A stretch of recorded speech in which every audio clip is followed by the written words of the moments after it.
My name is Fonda Marshall. I'm 29 years old.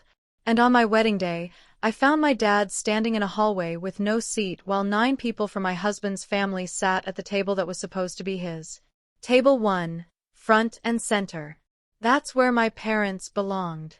Instead, someone moved them to table 14, the last table in the room, wedged between the kitchen door and a trash can. And when I asked my husband to be why, I heard him say something about my father that cracked open every lie I'd been telling myself for 2 years. I stood in that hallway in my wedding dress, 200 guests waiting on the other side of the wall, and I made a decision that I cannot take back and wouldn't if I could. What I did, what he said, and what happened to his family after that's the story I'm about to tell you. Before I do, take a moment to like and subscribe, but only if this story earns it. Drop your city and your local time in the comments. I like knowing who's out there. Now, let me take you back to the morning of June 14th, the last morning I ever woke up as Garrett Whitfield's fiancé. Millfield, Ohio. Population 8,000. The kind of town where the pharmacist knows your blood type and the mail carrier remembers your dog's name. I grew up on Birch Lane in a 2-bedroom house my father bought the year I was born. He paid it off in 22 years.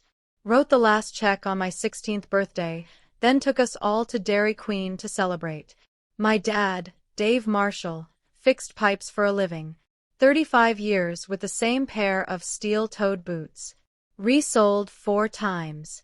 His knees went bad around year 20. His back followed around year 30.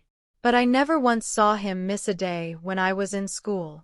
He'd come home at 6, scrub the grease off his hands with that orange soap that smelled like gasoline and citrus, and ask me what I learned that day. My mom, Linda, worked the cafeteria line at Millfield Elementary. She served lunch to 400 kids a day and knew every single one by name. She knew which ones were lactose intolerant, which ones had peanut allergies, and which ones came to school hungry because there wasn't food at home. Those kids always got extra helpings. Always. We weren't wealthy. I shared a bedroom wall with the water heater. My winter coat in 7th grade was my cousin's from 2 years before, but the door was always open. Dinner was always hot, and my parents never once made me feel like I was missing anything. I got through college on a scholarship and student loans. Became a nurse practitioner at the community clinic on Route 9. Paid off my debt by 28. I built that life with my own hands. But the foundation, that was Dave and Linda Marshall. I thought a family like that was enough for anyone. I was wrong. I met Garrett Whitfield on a Tuesday in October, 2 years before the wedding. His father, Richard, came into the clinic for a routine physical. Garrett drove him. He was leaning against the reception counter when I walked through with a chart. Tall, dark hair swept back, the kind of jaw that looks like it was designed in a boardroom. He smiled at me, and I'll be honest, I smiled back. We went to dinner that Friday, then again the next week, then every week after that. Garrett was charming in a way I wasn't used to. He opened doors, pulled out chairs, took me to a French restaurant in Columbus, where the napkins were heavier than my winter coat. The Whitfields were a different world. Real estate developers, 3 generations deep. Their name was on a subdivision, a commercial plaza, and a bronze plaque at the country club where they'd been members for 25 years. 5-bedroom house on 2 acres. Richard ran the company. Garrett managed acquisitions. His mother, Constance, chaired the Hope Foundation's annual gala and sat on 2 non-profit boards. The first time I met Constance, she wore cream silk and pearl earrings the size of dimes. She shook my hand, looked me up and down, and said, "A community clinic. How interesting." Garrett used to date the Harrison girl, Dr. Harrison's daughter over at St. Luke's. She smiled when she said it. The kind of smile that isn't really a smile. I told myself that's just how people talk in those circles. Stiff, performative. It didn't mean anything. Garrett squeezed my hand under the table and whispered, "She'll warm up." She never did. But by then, I was already in love. And love has a way of making you explain away the things you should be running from. Garrett proposed 14 months later at the restaurant. His family owned a stake in a private room, candles, a string quartet, and Constance sitting 3 tables away. Coincidence, Garrett called it. I said, yes, anyway, because the ring on my finger wasn't from Constance. It was from the man who drove 40 minutes to bring me soup when I had the flu. Who texted me every morning, who said my parents were good people, and that he couldn't wait to call Dave Dad. Then the wedding planning started, and the version of Garrett I thought I knew started to blur. Constance chose the venue, the Whitfield Country Club, not the little church on Maple Street where my parents were married. She chose the wedding planner, her friend Diane. She chose the menu. And when my mom suggested adding her fried chicken as one of the appetizers, Constance tilted her head and said, "That's sweet, Linda, but this is a seated dinner, not a potluck." My mother laughed it off. I saw the way her hands tightened in her lap. Every time I pushed back, Garrett had the same answer. "Let Mom have this one, babe. After the wedding, it's just us. Our own house, our own rules." I wasn't a pushover. I want to be clear about that. I made a calculated decision. Lose the small battles now, win the war later. The venue didn't matter. The menu didn't matter. What mattered was the marriage. The 40 years after the party. That was my logic. And it made sense right up until I realized the small battles weren't small. They were rehearsals. Constance was testing how far she could push. And I kept giving ground. I didn't know it then, but the wedding day wasn't the war. It was the last rehearsal. June 14th, 6 a.m. I woke up in my old bedroom at my parents' house. Sunlight through the curtains my mom sewed when I was 12. The dress hung on the closet door, ivory satin, teal length, bought with my own savings. Constance had suggested a designer gown from a boutique in Columbus. I declined. This was the one thing I kept. By 10, I was at the Whitfield Country Club. The place looked like a magazine spread. White peonies in crystal vases, ivory linens, gold-rimmed chargers at every seat, 300 candles, a 12-piece string ensemble warming up in the garden, $85,000 worth of venue, decor and catering, mostly covered by the Whitfields. Mostly 200 guests were expected, half from the Whitfield side, business associates, country club members, the mayor's wife, the Hendersons, the Porters. The other half were mine.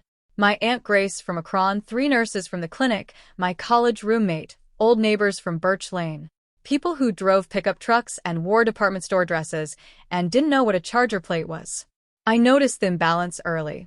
The Whitfield guests filled the front rows, the center tables, the spaces closest to the dance floor. My people were scattered toward the edges. Margot, my maid of honor, my best friend since freshman orientation, leaned into me during the processional rehearsal and whispered, "Why are your aunt's people all the way in the back?" I waved it off. Probably just numbers. Their side has more guests. Margot raised an eyebrow, but didn't push it. The ceremony went off at noon. I walked down the aisle. Garrett was waiting. He looked perfect. He always looked perfect. That was part of the problem. I was so busy admiring the frame, I forgot to check what was inside it. After the ceremony, while guests filtered into the cocktail hour on the terrace, I slipped into the reception hall to check the final setup. Call it habit. I'm a nurse. I verify everything twice. The room was gorgeous. 20 round tables draped in white gold placards in tiny brass stands. Table 1, the head table directly in front of the dance floor, and the stage was set for 10. That's where both sets of parents were supposed to sit along with Garrett's grandmother and my Aunt Grace. I walked to table 1 and picked up the first place card, Gerald Whitfield, Constance's brother. I picked up the next one, then the next. Lydia Whitfield, Thomas Whitfield, Mr. and Mrs. Porter, Mr. and Mrs. Henderson, Patricia Whitfield Ross, Gerald Whitfield Jr., 9 Whitfields and their associates. No Marshalls. My chest tightened. I started checking the other tables. Table 2, Whitfield cousins. Table 3, country club members. I kept going. Table 10. Table 12. I found them at table 14, the last table, tucked against the far wall next to the swinging kitchen door. I could hear pots clanging on the other side. The chairs weren't the polished mahogany that matched the rest of the room. They were padded folding chairs, the backup kind. A service cart with dirty glasses sat 2 feet away. The overhead light above the table was dimmer than the others because it was a utility fixture, not a chandelier. Dave Marshall, Linda Marshall. I stared at those 2 place cards. Gold ink on cream stock sitting on a table next to a trash can with a foot pedal. I found the wedding coordinator Diane near the bar. Who changed the seating chart? She didn't blink. Mrs. Whitfield adjusted it this morning. She said the bride approved. I never approved anything.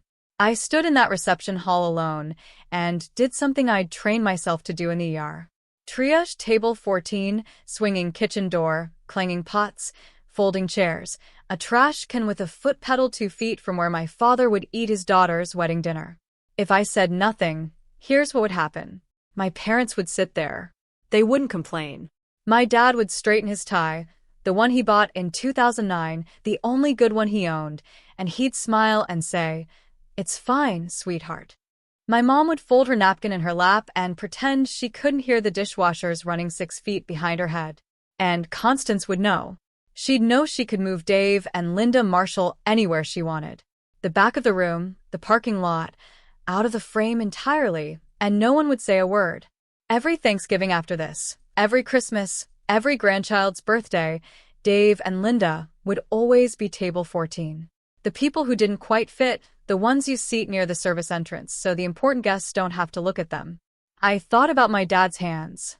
35 years of copper pipe and joint compound. He could rebuild a bathroom in a day. He saved 6 months to buy that suit. I thought about my mom's dress. She'd sewn it herself, altered an old one, added lace at the sleeves, replaced the zipper.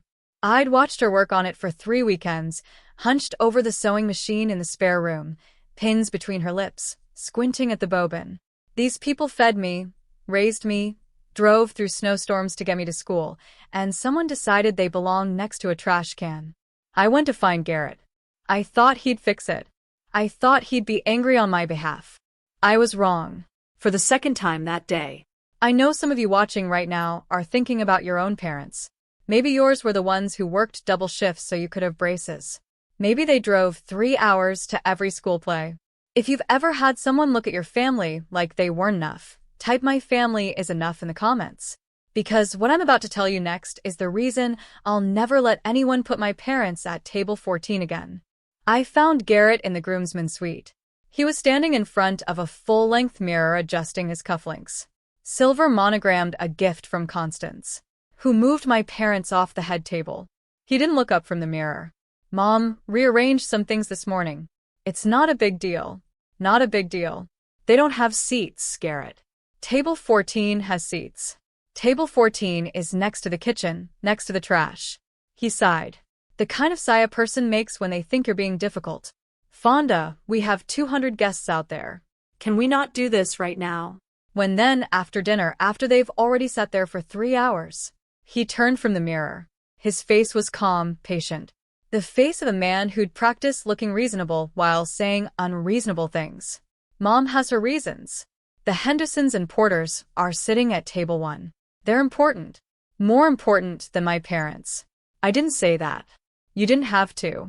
He stepped toward me, put his hand on my arm. Gentle, rehearsed. "Baby, you're stressed. It's your wedding day. Let's get through dinner, and I'll talk to Mom tomorrow." Tomorrow? That was always the answer. Tomorrow, after the engagement party. Tomorrow, after the shower. Tomorrow, after the wedding. Tomorrow never came. I searched his face for something. Anger, guilt, surprise, anything that would tell me he didn't know about this until right now. There was nothing.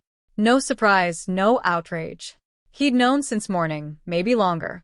He knew Constance moved my parents to the back of the room and he'd gotten dressed, fixed his cufflinks, and checked his hair in the mirror. I walked out without another word.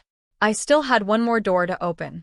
On my way back through the corridor, I stopped at the welcome table near the entrance. A stack of printed programs, ivory cardstock, gold lettering, sat in a neat row next to the guest book. I picked one up and opened it. Page 2, with love and gratitude to our families. Below that heading, a list: Richard and Constance Whitfield, Gerald and Lydia Whitfield, Thomas Whitfield, the Whitfield Family Foundation. For lines, all Whitfield. I flipped the card over, checked the back, checked inside the fold. Dave and Linda Marshall were nowhere.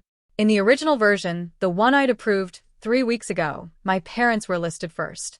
With deepest love to Dave and Linda Marshall, whose sacrifices made all of this possible. I'd written those words myself. Constance had seen the proof. She hadn't objected. She hadn't needed to. She just waited until the morning of the wedding and had Diane reprint them. My parents' names erased, not just from the table, from the record. I found Margot near the bridesmaid's room, touching up her lipstick. One look at my face and she set it down. What happened? I told her. The table, the program, Garrett's reaction, all of it. 30 seconds, no pauses. Margot didn't flinch. She didn't gasp or say, "Oh my God," or tell me to calm down. She just closed the lipstick cap, put it in her clutch, and looked at me. "What do you want to do?" "I don't know yet." "Okay, what do you need from me?" "Stay close." "I'm here, Fawn. I'm right here." She didn't say, "I told you so." Margot had warned me about the Whitfields 6 months ago. Gently once, and then never again. She respected my choices, even the ones she disagreed with. That's why I trusted her more than anyone in that building. I still didn't know what I was going to do, but I knew the next thing I needed to hear would decide everything. I walked back toward the groomsmen's suite. I wasn't eavesdropping. I was going to try one more time to stand in front of Garrett and say, "Fix this, or I don't walk into that room." The door was cracked open. 3 and maybe 4. Enough to hear everything. Constance's voice first. Low, controlled, the way she always sounded when she was most dangerous. "Garrett, look at her father. That suit is from 2005. And her mother. My God, did she sew that dress herself? They look poor. You cannot have them sitting at the front table. Our guests will think." "I know, Mom. The Hendersons are sitting right there. Jim Porter and his wife. These are the people who matter, Garrett. Not, I'm sorry, but not a plumber and a lunch lady." "You're right. The Marshalls are fine in the back. It's more appropriate." A pause, then Constance. Quieter. "You should have listened to me from the start. She doesn't belong here. She doesn't belong here." I pressed my hand against the wall. The hallway tilted. I heard my own pulse in my ears. Hard, slow, like a door being locked from the inside. My father, the man who spent 35 years on his knees under kitchen sinks, who had 2 bad knees and 1 good suit, who drove 4 hours round trip every weekend to visit me in college because he thought the dining hall food wasn't enough. A plumber and a lunch lady. That's what they called him. That's what they called her. And the man I was supposed to spend my life with said, "You're right. There are sentences you can unhear." This wasn't one of them. I stepped back from the door. My hands weren't shaking anymore. Something had gone very still inside me, like the moment in the ER right before a code, when the noise stops and everything becomes clear. I pushed the door open. Constance turned first. Her face froze half a second, maybe less, then rearranged itself into that smile. The one that looked like hospitality but felt like a locked gate. "Fonda, sweetheart, you look stunning." I heard everything. Garrett's jaw tightened. "Heard what?" "We were just Dad. Looks poor. Mom sewed her dress. They don't belong at the front table." I held his gaze. What part did I misunderstand? Constance stepped forward, hands clasped, the chairwoman posture. "Fonda, this is just a seating arrangement. We're trying to make sure. You called my father a plumber, like it was an insult.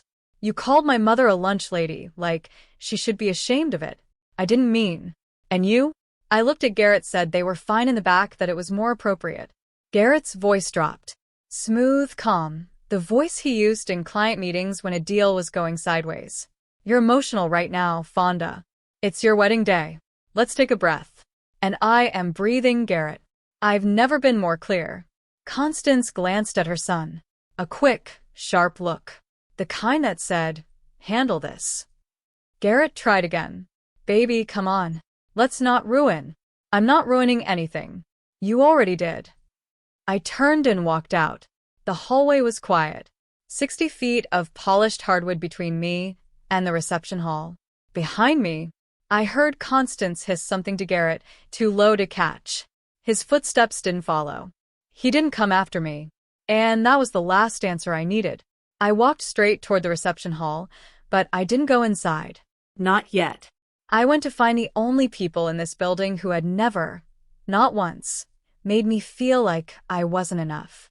Margot was waiting exactly where I'd left her, leaning against the wall outside the bridesmaid's room, arms crossed, watching the corridor like a sentry. Tell me, she said. I told her word for word. Constance's voice, Garrett's agreement, the plumber and the lunch lady. Margot was quiet for 5 seconds. Then, what are you thinking? I'm thinking I can't sign my name to this. She nodded once. No drama, no gasping, just the focused expression she wore in courtrooms. Okay, then here's what you need to know. She lowered her voice. The ceremony is done, but the marriage license, you haven't signed it yet. Diane has it. The plan was to do the signing after dinner, remember? At the sweetheart table during dessert. I remembered. Constance had insisted on making it a moment. The bride and groom signing in front of guests like a performance. So legally you're not married. The ceremony was symbolic until that paper gets signed, witnessed, and filed with the county. No signature, no marriage, no annulment needed, no divorce, nothing. I let that sink in. The officiant's words, the vows, the rings, none of it was binding yet. The only thing that mattered was a signature on a piece of paper sitting in Diane's leather folio. How long do I have? As long as you don't sign. But Fawn, once you walk in there, once the toasts start, once Diane brings out that license, the pressure to sign in front of 200 people is going to be enormous. I know. So, whatever you're going to do, you need to decide before you sit down. She put her hand on my arm. Firm, steady. I'm your lawyer and your best friend. In that order tonight, whatever you choose, I'm standing next to you. I found my parents at table 14. Dad was sitting upright, hands flat on his knees, the way he always sat when he was uncomfortable, but too proud to show it. His suit jacket was buttoned. His tie was straight. He'd polished his shoes that morning. I could tell because they had that dull shine that came from drugstore polish in a kitchen rag. Mom sat beside him, smoothing a crease in her dress. She'd altered it herself, taken in the waist, added lace to the sleeves, replaced the zipper. 3 weekends of work. I'd watched her hunch over the sewing machine in the spare room, pins between her lips, squinting at the bobbin. A server pushed through the kitchen door behind them. It swung open with a bang, letting out a blast of heat and the clatter of stacking plates. Mom flinched. Dad didn't move. Hey, sweetheart. Dad smiled when he saw me. You look beautiful. Dad, I'm so sorry about don't. He held up one hand. I can sit anywhere, baby girl. This is your day. It's our family's day. He looked at me for a long moment. Something moved behind his eyes. Not anger, not sadness, but something quieter. Understanding maybe, like he already knew what I hadn't said yet. I thought about the $12,000 sitting in the catering company's account. My parents had saved it over 15 years. A little each month from a plumber's pension and a cafeteria worker's paycheck. It covered the catering deposit, every plate, every glass of wine, every dessert that 200 guests would eat tonight. Without that $12,000, there was no dinner. And Constance had put the people who paid for the food next to the place where the trash goes out. Stay here, I said. Both of you, I'll be right back. Mom reached for my hand. Fonda, don't make trouble on account of us. I'm not making trouble, Mom. I'm finishing it. The reception doors opened. 200 guests filed in, guided by the string ensemble playing Patchell's canon like it was a lullaby for rich people. I watched from the edge of the room as they found their seats. The Whitfield side settled into the front tables with the ease of people who always sat in front. The Millfield side shuffled toward the back, checking place cards, pulling out chairs that didn't quite match. The MC, Derek, Garrett's fraternity brother, stepped up to the mic. Ladies and gentlemen, let's welcome the families of our beautiful couple. He gestured to table 1. The Whitfield family. 9 people stood. Constance beamed. Richard gave a modest wave. Gerald and Lydia clinked glasses. Applause. Derek paused, glanced at his card, moved on. And now let's raise a glass to love. No mention of the Marshalls, not a word. From across the room, I saw Nurse Patricia, my charge nurse, the woman who trained me in the ER, walked toward table 14 with a plate of appetizers. She stopped, looked at the folding chairs, looked at the kitchen door, looked at my father. She set the plate down and came straight to me. Fonda. Her voice was low, controlled, the same tone she used when a patient was coding. Why are your parents sitting next to the service entrance? I'm handling it, Pat. That man rebuilt the plumbing in my house for half price when my pipes burst in January. He wouldn't even take a tip. I know. So why is he sitting next to a trash can at his daughter's wedding? At table 1, Mr. Henderson, Jim Henderson, Richard's biggest development partner, leaned toward his wife and said something quiet. She looked over her shoulder at the back of the room, then back at him, frowning. People were noticing. The seams were starting to show. The first course was served. Butternut squash bisque in white porcelain bowls. My parents' $12,000 plated and garnished with microgreens. Constance left table 1 and walked toward the bar, her friend Vivian at her side. Their path took them directly past table 14. I was standing near the dessert station 20 feet away, close enough to see, close enough to hear. My mother was adjusting the lace on her left sleeve. The stitching had come loose, 3 of thread hanging from the cuff. She was trying to tuck it under discreetly with the focus of someone who didn't want to be noticed. Constance stopped, looked at Mom's sleeve, then turned to Vivian. Bless her heart, someone should have bought her a proper dress. She sipped her champagne. But I suppose you have to know your place. She said it the way she said everything, with a smile at a volume that was technically private, but perfectly calculated to carry. My mother's hands went still. She stopped fiddling with the sleeve. Her eyes dropped to the table. Dad reached under the tablecloth and took her hand. He didn't say anything. He just held it. I have watched patients flatline. I have held a child while a doctor delivered a terminal diagnosis to her mother. I have seen things in the ER that would keep most people awake for weeks. But watching my father, Dave Marshall, the strongest man I have ever known, sit there and absorb that woman's contempt while holding my mother's hand under a folding table next to a trash can. That was the worst thing I have ever seen, because for the first time in my life, I saw him ashamed. Not of himself, of the situation, of being put somewhere he didn't deserve to be and not being able to fix it. I was done, completely and irreversibly done. I crossed the room, grabbed Garrett's arm at the edge of the dance floor, pulled him behind a column where the nearest table couldn't hear us. Your mother just humiliated mine in front of guests right now. What did she say? Know your place. Someone should have bought her a proper dress. Garrett ran his hand through his hair. Fonda. Mom says things she doesn't mean. She means every syllable, and you know it. Can we please just get through dinner? Go over there. Tell your mother to apologize right now. He looked at me. Then he looked across the room at Constance laughing with Vivian at the bar, at table 1 where the Henderson sat at the string ensemble playing something soft and expensive. He looked at all of it. Then he looked back at me. I'm not making a scene, Fonda. 200 people are watching. Then whisper. I don't care how you do it. Just do it. He straightened his jacket, took a breath, and said the thing that ended us. Your parents will be fine. They're tough. Let's just get through tonight. He turned around and walked back to table 1, sat down in his gilded chair. Constance leaned over and patted his arm. He picked up his wine glass. I stood behind the column alone. The string quartet shifted into something by Vivaldi. Servers glided past with trays of seared salmon. My $12,000 salmon. 200 people laughed and clinked glasses in a room where my parents didn't have a seat worth sitting in. Garrett chose. He chose the table. He chose the room. He chose his mother. Now it was my turn. I went straight to table 14 and sat down. Not in the chair assigned to me, at the sweetheart table. Not next to the groom, between my parents. Mom looked at me confused. Honey, you should be up front. My family's here, so I'm here. Dad studied my face. He'd known me for 29 years. He could tell when I was about to do something. Fonda. His voice was quiet. Careful. Don't do anything on our account. I'm not doing this for you, Dad. I'm doing this for me. I looked across the room to the bridesmaids' table. Margot was already watching. I met her eyes and gave a single nod. She nodded back. Then she reached under the table, grabbed her clutch, and stood up. I took one breath, then another. Then I pushed back my chair and stood.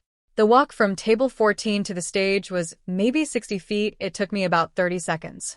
My heels clicked on the polished hardwood, a sharp, steady rhythm like a metronome counting down. A few heads turned, then more. The conversations didn't die all at once. They faded table by table like ripples moving backward. By the time I reached the stage, the room was almost silent. Derek, the MC, was mid-sentence into some anecdote about Garrett's college days. He saw me step up and faltered. Oh, the bride, everyone, scattered applause. I took the microphone from his hand. He let go without resistance. His face caught somewhere between confusion and a grin. I looked out at the room. 200 faces, crystal glasses, white linens, gold place cards. Constance at table 1, champagne in hand, Garrett beside her, Richard staring at his plate. My parents behind me. Table 14, the last table. From across the room, Constance leaned toward Garrett. I couldn't hear her, but I could read her lips. What is she doing? I adjusted the microphone and I told them, "Thank you all for being here today." My voice came through the speakers, clear and level. No tremor, no tears. I'd spent 7 years in emergency rooms. I knew how to stay steady when everything was falling apart.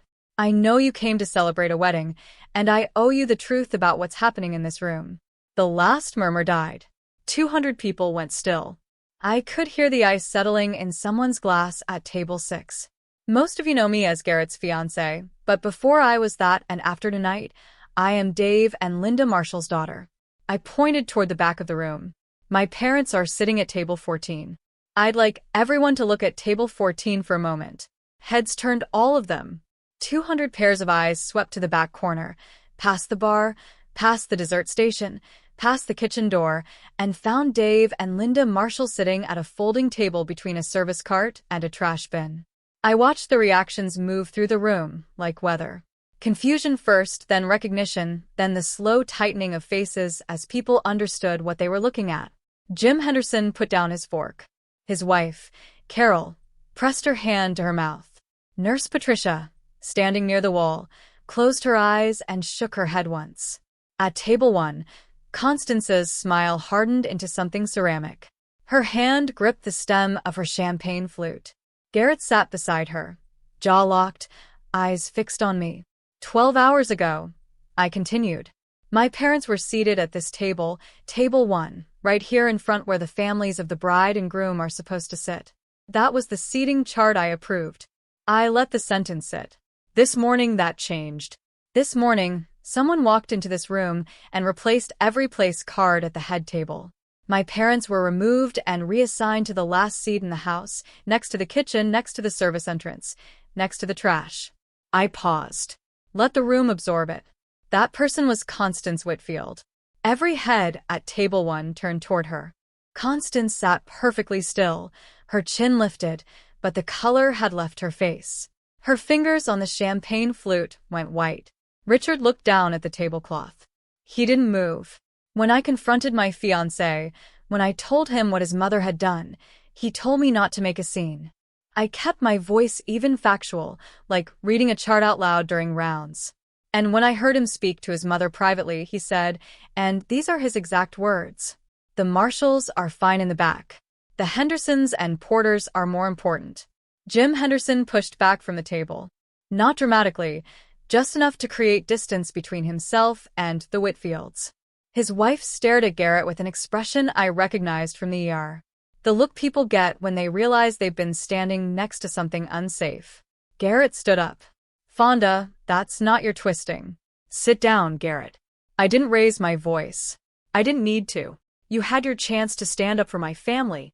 You chose not to." He stayed on his feet for 3 more seconds. Then Constance pulled his sleeve, and he sank back into his chair. The room was so quiet I could hear the kitchen door creak on its hinge. My Aunt Grace, sitting at table 11, put her hands flat on the table and whispered, "Tell them, baby. Let me tell you about the people who were moved to table 14. I turned slightly, just enough to see my father in my peripheral vision. He was sitting upright, hands on the table, eyes fixed on me. My father, Dave Marshall, fixed pipes for 35 years. He has 2 bad knees and 1 good suit, the one he's wearing right now. He saved 6 months for it. A woman at table 9 pressed a napkin to her eyes. My mother, Linda Marshall, serves lunch to 400 kids every school day at Millfield Elementary. She knows every child by name. She knows who's allergic to peanuts, who can't have dairy, and who comes to school hungry. Those kids always get extra." I turned back to face the front tables. My parents put $12,000 toward this wedding. They saved it over 15 years. That money covered the catering deposit. I let the math settle over the room. People looked at their plates, looked at their wine glasses, looked at the seared salmon and the butternut bisque. "Every plate you're eating tonight, my parents paid for it." Then I looked directly at Constance, "And you put them next to the garbage." The room fractured, gasps, a sharp intake of breath from table 3. Vivian, Constance's friend, set her glass down and put 6 in between herself and the woman she'd been laughing with 20 minutes ago. From the back, a man I didn't recognize, someone from the Millfield side, stood up. Then Nurse Patricia, then my Aunt Grace. They didn't say anything. They just stood like witnesses. Constance opened her mouth to speak. Nothing came out. Garrett stared at his plate. Richard Whitfield still hadn't moved. "I came here today to start a marriage, a partnership, a life built on mutual respect." My voice didn't crack. "I wouldn't let it. Not here. Not in front of her. But I cannot sign my name to a marriage where my family is treated as an embarrassment. I will not raise children who learn that love means hiding where you come from." I reached up and unpinned my veil, folded it once, twice, 3 times, set it on the edge of the stage, neatly the way my mother taught me to fold things with care, even when you're letting go. "To the guests from Millfield, thank you for driving here. Thank you for celebrating with my family. We're going home." I looked at Constance one last time. "To the Whitfields, I wish you well genuinely, but I deserve better than a man who sits in silence while his mother calls my father poor. And my parents deserve better than table 14. I set the microphone on the stand gently. No slam, no drop, just placed it the way you put down a tool when the job is finished. I stepped off the stage and walked to the back of the room, my heels on the hardwood again, that same steady rhythm, 60 feet this time. Nobody talked over it. Dad stood when I reached him. Mom was crying. Quiet tears, the kind she always tried to hide. I hugged them both right there between the folding chairs and the kitchen door. Margot appeared with my coat and bag. She'd already called a car. We walked out, the 4 of us, past the dessert station, past the string quartet, which had stopped playing, past 200 silent faces. Behind us, I heard Constance's voice, brittle and loud. "She's lost her mind." And Garrett calling, "Fonda, Fonda, wait." I didn't wait. The door closed behind us, and the last sound I heard was my own breathing. If you're still here, you already know why I did it. But I want to hear from you. Has anyone ever told you your family wasn't good enough, that your parents didn't fit in? Type not table 14, if you know that feeling. And if this story hit close to home, share it with someone who needs to hear it today. Now, what happened after I walked out? That's where the real story begins. That night, I sat at the kitchen table in my parents' house. Same table I'd done homework on since 3rd grade. Formica top, chrome legs, a chip in the corner from when I dropped a cast iron skillet in high school. Mom made coffee. Dad sat across from me and said nothing, which was his way of saying everything. At 9:15, Margot called. "The marriage license is still unsigned." I confirmed with Diane. "She has the original document. It was never signed, never witnessed, never filed. So legally, you were never married, not for a single second. No annulment required, no divorce proceedings, nothing. You walked away clean." I exhaled. One knot in my chest loosened. "There's more," Margot said. "Under Ohio law, since you cohabited, he may try to claim some shared property, but your lease is in your name and your bank accounts are separate. You're in a strong position. Okay, one more thing. He's been calling 17 missed calls from Garrett, 3 from Constance, 1 from Richard. Block all 3 already done. After Margot hung up, I sat in the kitchen for a long time. Dad had gone to bed. Mom was washing the coffee mugs. Even though the dishwasher was empty, she always washed things by hand when she was worried. My phone was silent now. No more calls, no more texts alternating between, "Baby, I'm sorry, and you humiliated my family, and you'll regret this." I didn't need his apology. I needed him to have stood up 6 hours ago and said, "That's my wife's family. Put them back where they belong." He didn't, and I couldn't undo what I'd heard. Mom dried the last mug, set it in the cabinet, and kissed the top of my head on her way to bed. "I'm proud of you," she said. "Your father is too. He's just no good at saying it." 2 weeks later, I threw up in the bathroom at 7 in the morning. Then again at noon, and again at 4 o'clock. I bought a test at the CVS on Route 9. The one where the pharmacist, Gail, had known me since I was 6. She looked at the box, looked at me, didn't say a word, just rang it up, and handed me the bag. Positive. 2 pink lines, sharp and unmistakable, on the bathroom floor of my parents' house. I sat on the tile and cried. Not the way I'd expected to cry if this ever happened, with joy or surprise, or that breathless gratitude people describe in pregnancy announcement videos. I cried because my life had just become 10 times more complicated, and I was sitting on a floor that still had the same grout my dad installed in 1998. I was going to be a mother, and the father was a man I'd walked away from in front of 200 people. The question came fast. Tell Garrett. The answer came faster. Yes, this child had a right to know both parents. But telling him didn't mean going back. It didn't mean second-guessing. It didn't mean trading my dignity for a co-parenting arrangement wrapped in Whitfield money. Mom found me an hour later. She came in for towels, saw the test on the counter, and went very still. Then she sat on the floor beside me. Cold tile, bad knees. She didn't ask questions. She just put her arm around me and held on. "You're not alone," she said. "You've never been alone." "I know, Mom. Your dad's going to lose his mind. In the good way." I almost laughed. Everything was harder now. But harder didn't mean wrong. And alone didn't mean defeated. Not when I had a mother who'd sit on a bathroom floor without being asked. I told Garrett by email. Margot reviewed every word before I sent it. 3 sentences. Professional final. I'm pregnant. I'm keeping the baby.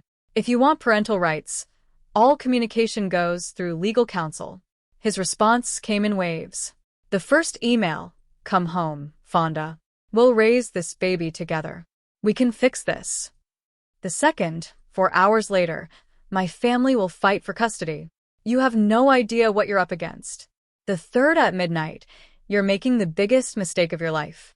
3 emails, 3 different men pleading, threatening, predicting ruin, all from the same person who couldn't stand up to his mother over a seating chart.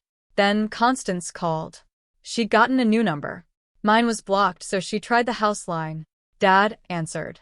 I was standing in the kitchen doorway. "Mr. Marshall," Constance said, her voice perfectly measured. "I trust you understand that this child is a Whitfield. We have the best attorneys in the county."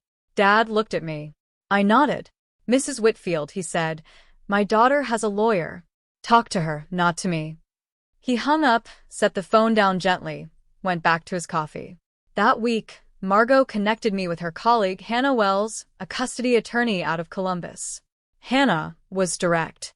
"Ohio courts favor the primary caregiver. You have stable employment, family support, and no history of instability.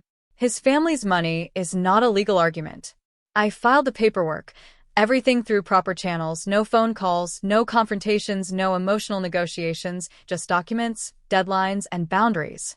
Constance had said they had the best attorneys in the county. Maybe they did, but I had something she didn't anticipate. A woman who stopped being afraid of her on a Saturday in June. The fallout came quietly. No explosions, no headlines, just the slow, steady erosion of everything the Whitfields had built their reputation on. Jim Henderson called Richard the following Monday. I didn't hear the conversation firsthand. I heard it later secondhand through Margot, who heard it from Hannah, who heard it from a paralegal whose husband played golf with Henderson. "Richard, I've been thinking about the development on Oakage. I'm not comfortable moving forward."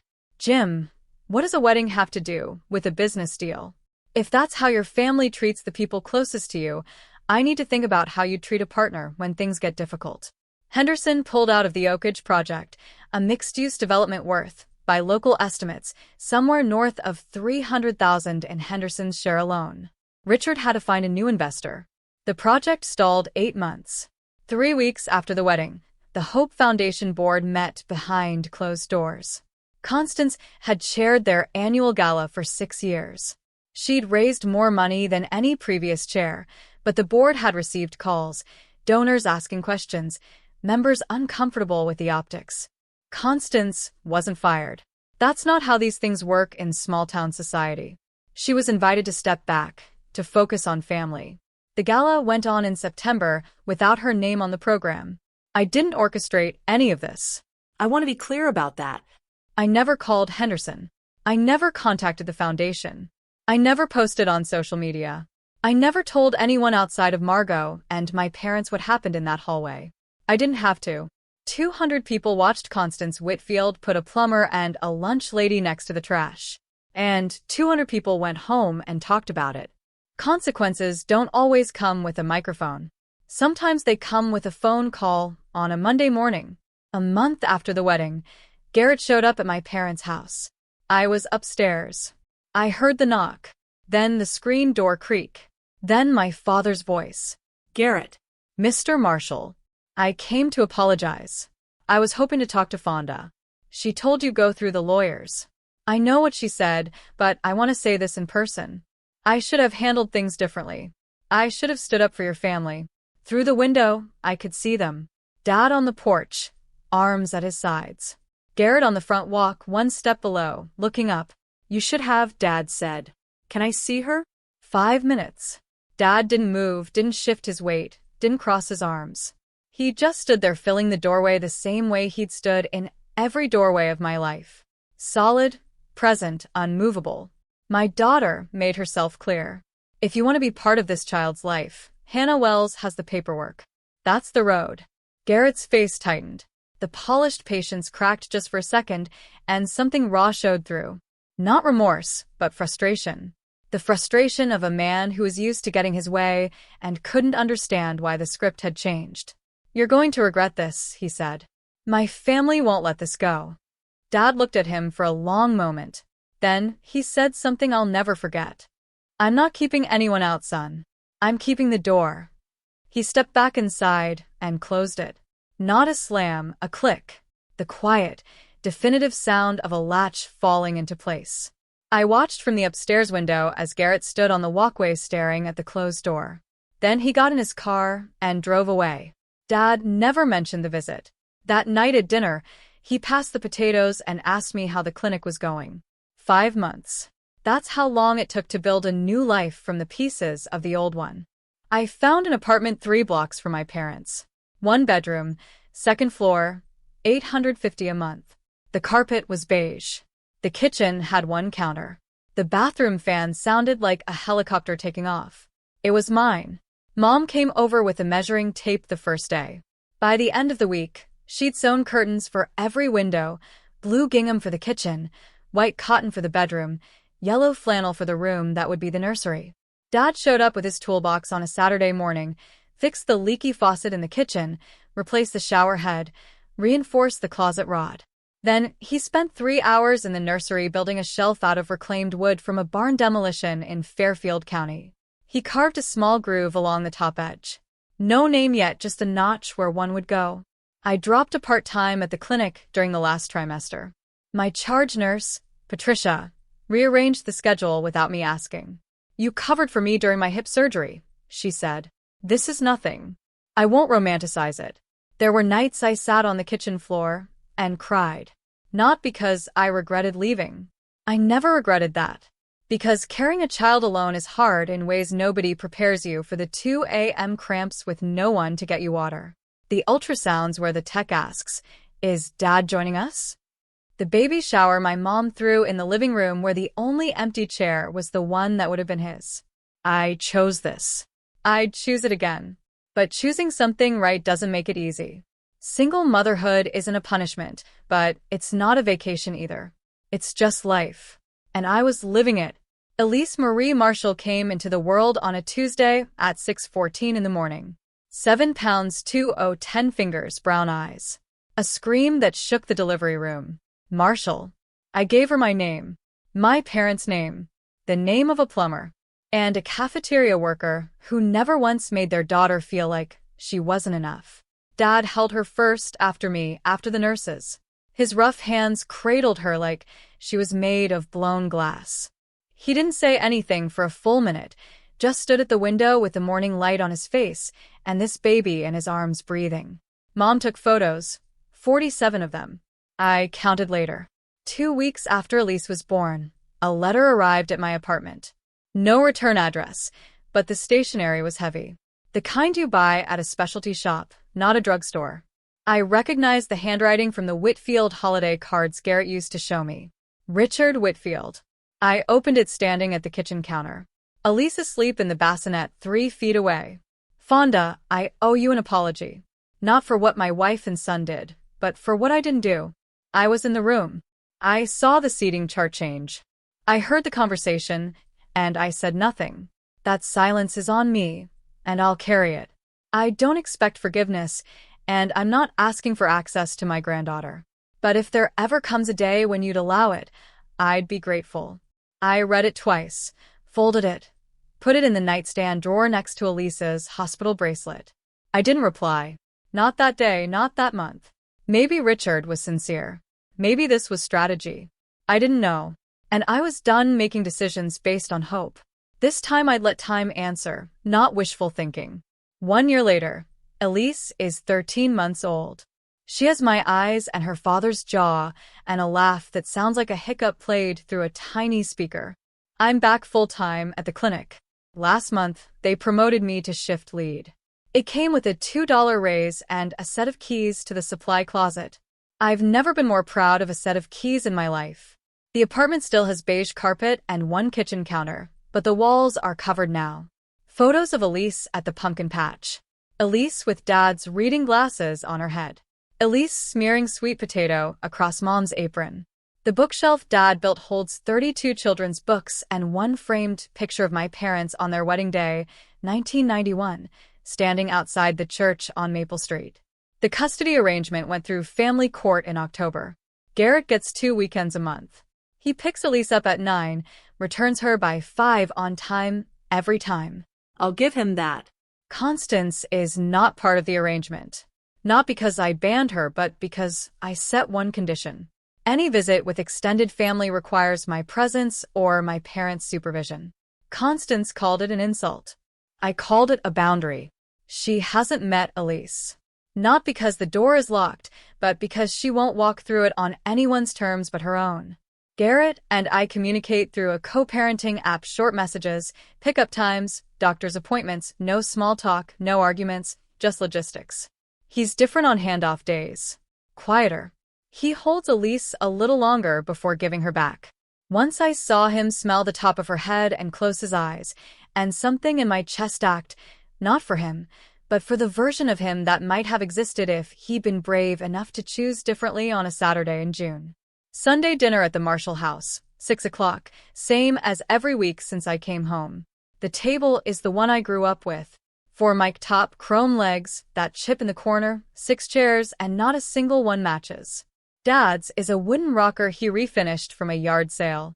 Mom's has a cushion she crocheted in 2004. Mine is a folding chair from the garage, the good kind, with a padded seat. There's no place cards, no chargers, no string quartet. Mom made her fried chicken, the recipe Constance cut from the wedding menu. Mashed potatoes from scratch. Corn on the cob because Elise likes to hold it even though she doesn't have enough teeth to eat it. Margot is here and her boyfriend Tomas, who she met at the courthouse last spring. Patricia came too. She brings pie every Sunday now and claims it's because she bakes too much. Nobody believes her. Nobody cares. Elise is in Dad's lap, grabbing at his glasses. He lets her. He always lets her. You know, he says to her, close and quiet. like he's sharing a secret. Your grandpa used to fix pipes for this whole town. Now I just fix things for you. She throws a spoon on the floor. Everyone laughs. I look around the table. The overhead light buzzes a little. Dad says he'll fix it next week. The wallpaper in the hall is peeling at the seam. There's a draft from the back door that Mom covers with a rolled towel from November to March. No champagne, no crystal, no $85,000 venue, but every person at this table chose to be here. Every person belongs, and nobody is sitting next to the trash. This is my table one. I'm not telling you this story to teach you anything. Everybody's situation is different. Everybody's breaking point is different. And I don't know your table 14, but if you're sitting in one right now, if there's a room in your life where you're always in the back, always near the door, always made to feel like you should be grateful for the chair instead of asking why it's next to the garbage, I want you to know something. You can stand up. You don't need a microphone. You don't need 200 witnesses. You don't need a lawyer standing in the hallway or a father blocking the door. You just need to know in your bones, past the doubt, past the guilt, past the voice that says, don't make trouble, that the people you love deserve better. And if the person you chose agrees when someone calls your family poor, that person didn't choose you. They chose convenience. They chose comfort. They chose the easier version of love, the kind that doesn't require courage. That's not love. That's a seating chart. My name is Fonda Marshall. I'm 30 now. I'm a nurse, a mother, a shift lead, and Dave and Linda Marshall's daughter. I live in a one-bedroom apartment with beige carpet and a bookshelf my dad built from barnwood. My daughter laughs like a hiccup, throws spoons on the floor, and has never once sat at a table where she didn't belong. And I have never been prouder of where I come from. That was my story. Now I want to hear yours. If you've ever had to stand up for your family, type table 1 in the comments. If you think I made the right call or the wrong one, tell me. I want to know. And would you have answered Richard's letter? That's what I'm still figuring out myself. If you're new here and this resonated with you, hit subscribe. I share stories like this every week. And there's another one in the description I think you'll connect with. Thank you for staying until the end.